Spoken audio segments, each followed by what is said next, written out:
আসসালামু আলাইকুম। রমজান আসছে। কিন্তু রমজানকে পরিপূর্ণ বরকতময় করতে শাবান মাসে কিছু প্রস্তুতি নেওয়া জরুরি। আজকের ভিডিওতে আমরা জানব শাবান কেন রমজানের প্রস্তুতির মাস।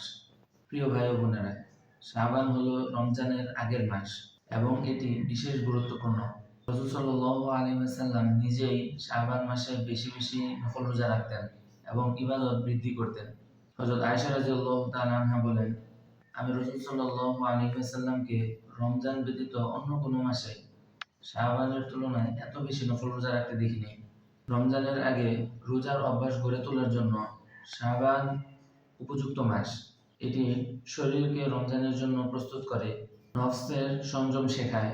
রমজান শুরু হলে 30 দিন রোজা রাখা সহজ হয় এবং শাবান মাসে আল্লাহর কাছে বান্দার আমল উঠে।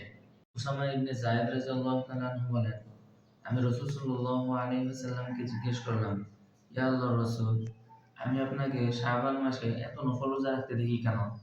রাসূল সাল্লাল্লাহু আলাইহি ওয়াসাল্লাম বললেন, এটি এমন একটি মাস যা রজব ও রমজানের মাঝখানে আসে এবং মানুষ এটাকে অবহেলা করে। কিন্তু এই মাসে বান্দার আমল আল্লাহর কাছে উঠে যায়। আমি চাই আমার আমল আল্লাহর কাছে উঠুক আমি রোজা থাকা অবস্থায়। রমজানকে পবিত্র ও বরকতময় করার জন্য শাবান হলো প্রস্তুতির মাস। শাবান মাসে নফল ইবাদত ও কোরআন তেলাওয়াতের সাথে সম্পর্ক বৃদ্ধি করার সুযোগ। কোরআন নাজিল হয়েছে রমজান মাসে। শাবান মাসে নফল ইবাদত, কোরআন তেলাওয়াত, দোয়া ও ইবাদত বাড়ানো হয়। আল্লাহ তাআলা বলেন, শাহরু রমাদানাল্লাযী উনজিলা ফীহিল কুরআন। আল্লাহ তাআলা বলেন, রমজান সেই মাস যে মাসে কোরআন নাজিল করা হয়েছে। শাবান মাসে কোরআন তেলাওয়াতের অভ্যাস করা রমজানকে সহজ ও অর্থপূর্ণ করে তোলে। আত্মসংযম ও ইবাদতের অভ্যাস বাড়ে। শাবান মাসে রোজা ও ইবাদতের অনুশীলন রমজান মাসের জন্য প্র্যাকটিস হয়ে যায়। যেমন সপ্তাহে 2টি রোজা, নফল ইবাদত, বেশি বেশি কোরআন তেলাওয়াতের চেষ্টা করা। শাবান মাসে এই আমলগুলো করলে রমজান মাসে এই আমলগুলো বেশি বেশি করাটা সহজ হয়ে যাবে। এবার সংক্ষেপে জানবো শাবান কেন রমজানের প্রস্তুতির মাস। রোজার অভ্যাস তৈরি হয়, শরীর ও নফস প্রস্তুত হয়, নফল ইবাদত বৃদ্ধি, আত্মসংযম ও তাকওয়া বাড়ে, কোরআনের সাথে সম্পর্ক উন্নত হয়, বান্দার আমল আল্লাহর কাছে ওঠে। রমজান আসার আগে আত্মশুদ্ধি ও তওবা সম্পন্ন হয়।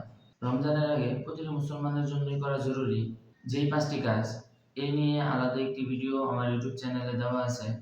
আপনারা চাইলে সকলেই ইউটিউব চ্যানেল থেকে গিয়ে দেখে নিতে পারেন।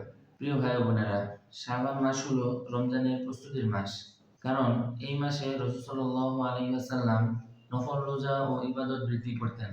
এই মাসে আমল আল্লাহ তাআলার কাছে ওঠে, এটা হাদিস দ্বারা স্পষ্ট প্রমাণিত এবং বান্দার নফস রমজানের জন্য প্রস্তুত হয়। এর পরবর্তী ভিডিওতে আমরা জানব রমজান নিয়ে আমাদের সবচেয়ে বড় ভুলগুলো কি কি। ভিডিওটি উপকারী মনে হলে লাইক দিন, আপনজনদের কাছে শেয়ার করুন এবং পরবর্তী ইসলামিক ভিডিও পেতে চ্যানেলটি সাবস্ক্রাইব করুন। আসসালামু আলাইকুম।